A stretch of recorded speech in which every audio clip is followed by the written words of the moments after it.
حبيبي. صباح القشطة يا قلبي يا رؤى، يا صباح الحلويات، يا صباح القشطة بالزبيب. هقول لك يا حبيبي على حاجه بس ما تزعلش. وهزعل ليه منك يا حبيبي؟ اتفضلي يا قلبي. فيك الخير يا حبيبي طول عمرك. بقول لك يا حنبوكس يا حبيبي، عايزين كده نعزم اختي وجوزها وعيالها. يا ريت ينورونا ويشرفونا. ما المشكله مش في كده يا حبيبي، المشكله ان احنا عايزين نعمل فراخ. فراخ؟ فراخ مرة واحدة؟ فراخ؟ على كده يا رؤى هتجيبي كام فرخة؟ قوليلي كام فرخة؟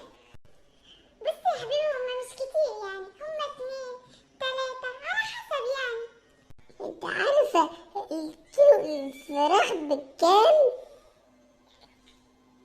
الكيلو ب70 جنيه، إلا ربع جنيه. أنا أعمل إيه؟ أجيبلك منين؟ أشحت؟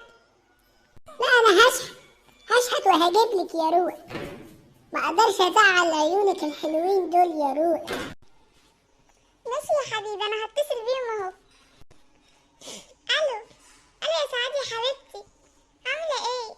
وعيالك عاملين ايه؟ كويسين؟ يا رب دايما تكونوا كويسين يا رب. بقولك صح يا حبيبتي، احنا عازمينكم النهارده ان شاء الله على العشاء، يا ريت تيجوا تنورونا كده.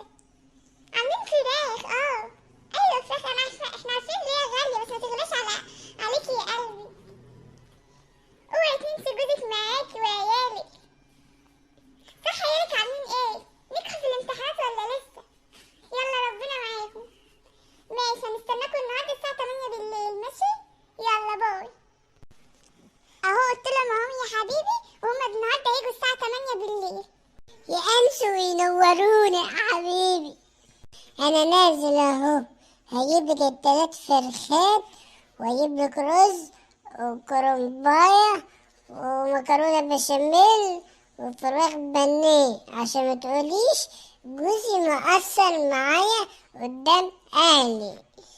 أنا حتى لو هشهد أروح أجيبلك.